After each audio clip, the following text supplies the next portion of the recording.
Welcome back to the podcast. And this week, I am super excited to share with you guys Miss Sarah Williams. This interview was so amazing. She shares with us all about how she got started and some amazing tips that I know are going to make a difference in your business. So listen in closely as Miss Sarah Williams with Launch Your Box shares with us how you too can grow your audience from scratch.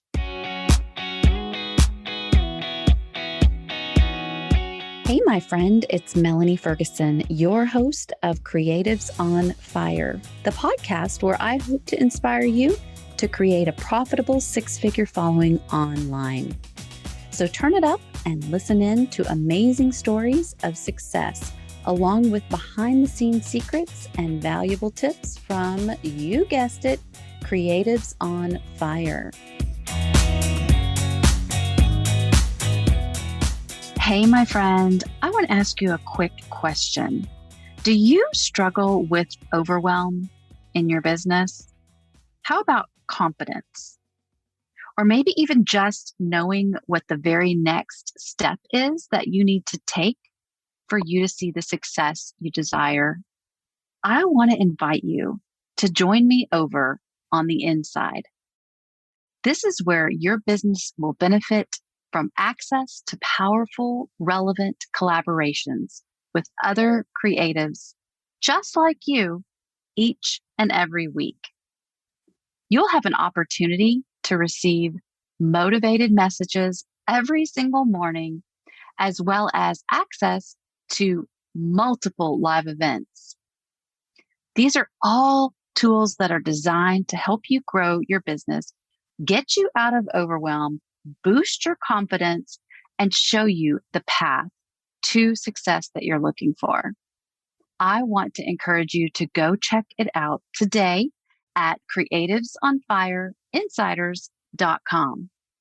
I'll see you over there, my friend, on the inside. Welcome back to the podcast, everyone. This week, I am overexcited to introduce you guys to a super amazing, awesome entrepreneur, Miss Sarah Williams. She has Launch Your Box. It is a podcast as well as a coaching group, and I can't wait to share her with you guys. Sarah, tell us a little bit more.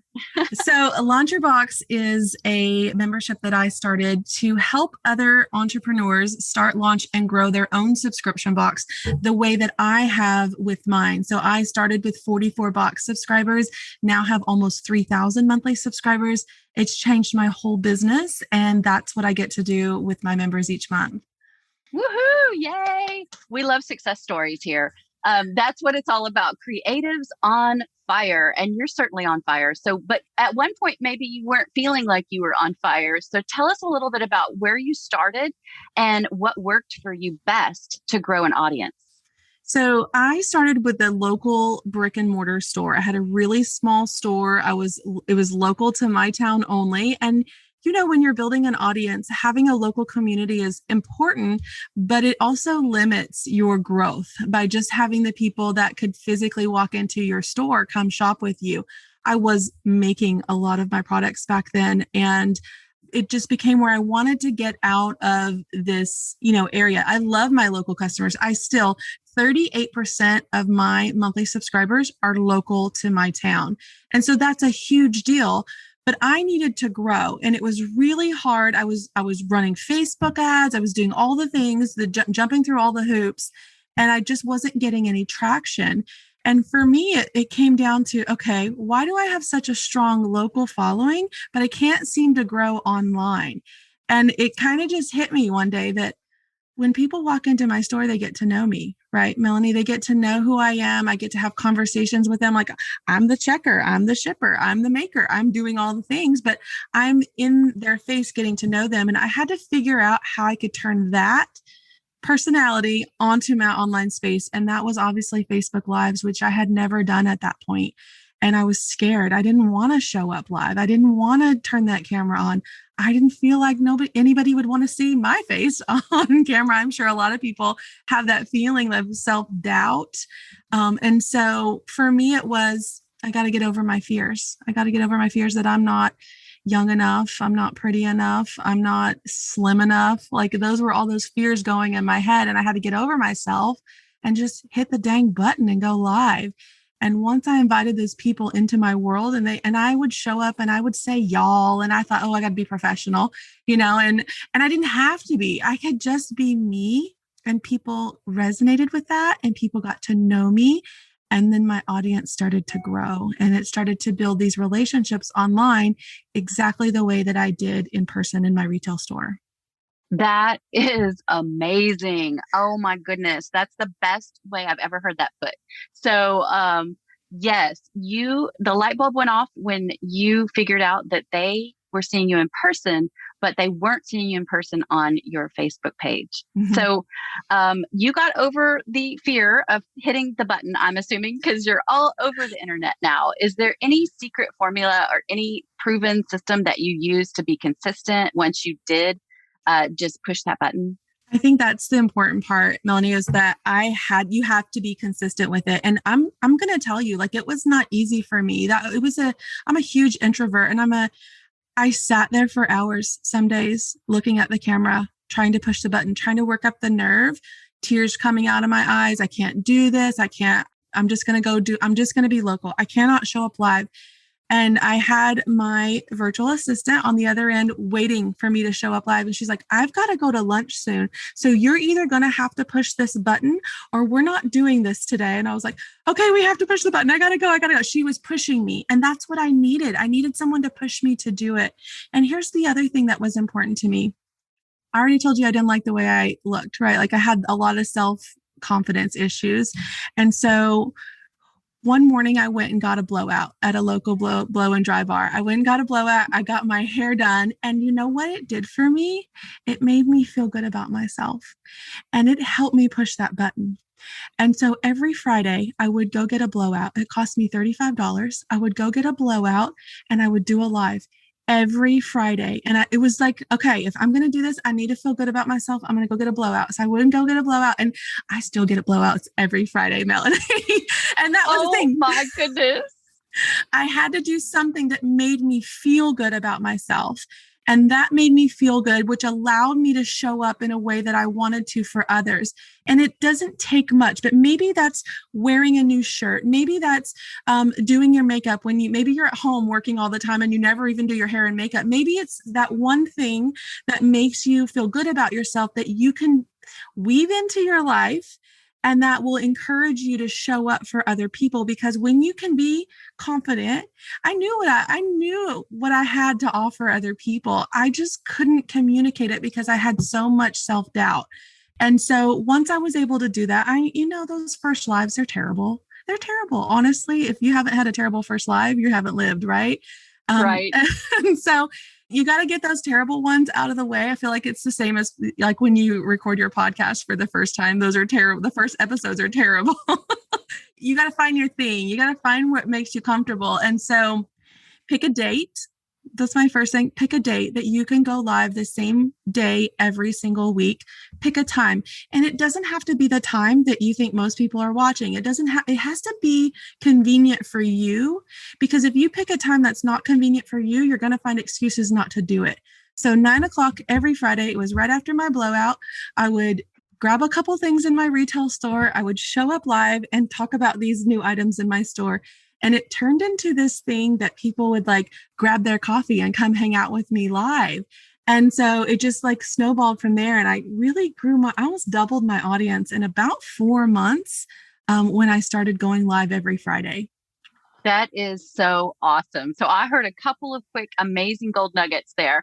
One was that you had an accountability partner. You don't even probably have to hire somebody, but just the fact that you had another human being on the other side of the camera waiting on you to hit the live button is huge. That is huge. And then your second amazing nugget is obviously the blowout.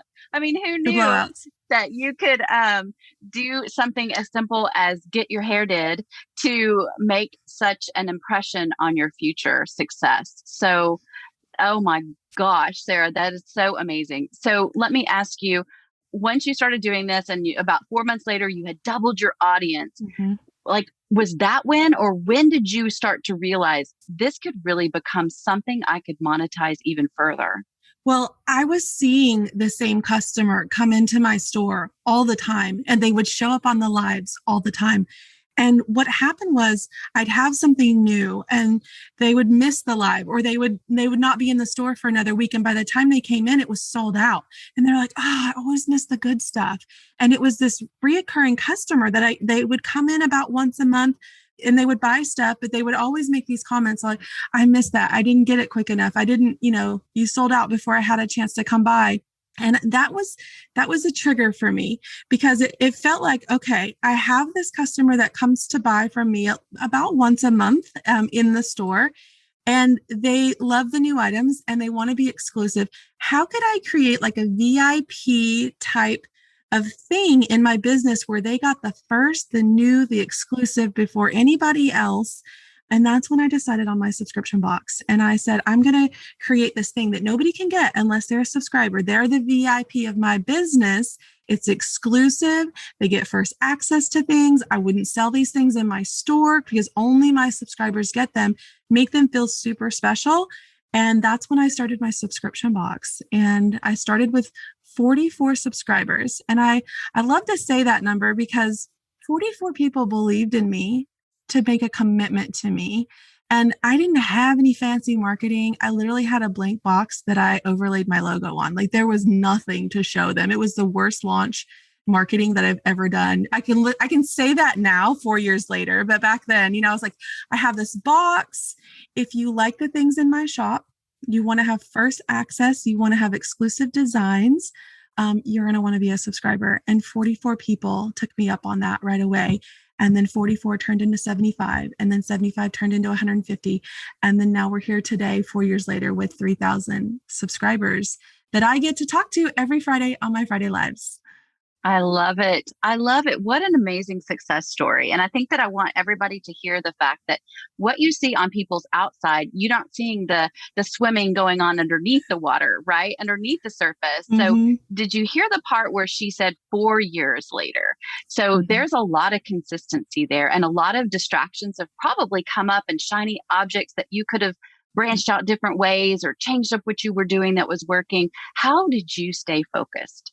I think the important part is that, especially as creatives, like we can do everything, right? Like we can do so many things, and our mind, we want to like, oh, I can make that. I can make that. I can do that. Oh, that's cute. Shut it down. Shut it down. Because if you put your hands in all these different pots, you're not going to be the master of anything. And so I was there. I was making door hangers. I was making frames. And then I started monogramming, and that's when I started personalizing. And I came to this crossroads where there was just not enough hours in the day to do everything. And I had to really look at what was most time consuming, what was most profitable, and really make a decision on which direction I wanted to go with my business. And once you go all in with that one thing, you're become known for it. People find you because of it, and you're not trying to be the jack of all trades anymore, because that's exhausting. Amen, sister. I mean, seriously, I know. So let me ask you, once you became known for one thing, what kind of doors opened up for you? Well, it opened up a whole new business for me, right? So when my subscription boxes were starting to get some traction, and I was 300, 400, 500 subscribers, people started asking me, can I pick your brain? Can I ask you these questions? And I was like, sure. I want to share with everyone because it's changed my life, Melanie. It changed me from having to show up every day and sell something and hoping that I could pay for groceries or pay the rent or whatever was happening in my life, to knowing that I had this steady income and I was living more comfortably and I could count on that money coming in. I didn't have to do a craft show. I didn't have to show up and do a Christmas event. I was selling stuff every single month, and I knew it would hit my bank account every month on that same day. And so I wanted to share that with other people. So I started answering the DMs like, sure, you can do this. This is what I do. This is what I use. And then someone came to me very unexpectedly and said, can I pay you to help me start my subscription box. Can I pay you for 3 months to get me through this process? So I think it was like May, and she wanted to launch her box in August. Can I pay you this summer to work with me one-on-one so I can get my subscription box launched? And I was like, sure. And I charged her so little amount. I didn't even know what I was doing, Melanie, but I loved it. And I helped her get her box started. And she launched with over 100 subscribers. And I felt so proud of her. And I loved that feeling. And I thought, I need to do this. I need to do this for more people. And as more and more people started asking me questions, I said, okay, Sarah, like, I know you're afraid of this camera thing still. And, but you got something special that you need to share with other people. And I launched my membership called Launch Your Box. And we have over 2,000 people inside the membership today from all different industries, from DIY to pets to t-shirts to anything that you can think of, honestly. And they are launching their reoccurring revenue in their business through a subscription box. Wow. Just wow. Oh my goodness. What an amazing story you have to share. And I'm so glad you're willing to share it, because that is gold for all the listeners. Let me ask you one other question. If you were back at the very beginning when you were scared to even step foot, I mean, you had no idea what was behind that fear. What advice would you give yourself? I think you've got to have that accountability, right? I think you touched on that. I had that virtual assistant, but here's what else I had. I had friends that really cared about what I was doing and pushed me. And when I said, hey, I'm going to go live and I'm worried no one's going to be there, can you show up and can you say, hey, I love those earrings you have on, or hey, can you tell me how I can get that shirt? It made me feel like I was talking to someone. And so I had these people that surrounded me that really believed in what I was doing. And I think that's really important. If you can just find a little group of people, they're your friends, they might be your family, they might be, someone that has a business in your town as well, like your business buddy, but having accountability to really push you. I could have easily not gone live that day, Melanie. I could have easily said, I can't do this. I have a great little local following. I'm fine. And you know what? I'd still be standing there behind that register, checking people out and playing small. I would. My whole life has changed because I decided to push that button and keep pushing that button and keep pushing myself more. And if we stop stretching ourselves, we stop growing. So how can you stretch yourself, and how can you have people surround you that can help you stretch?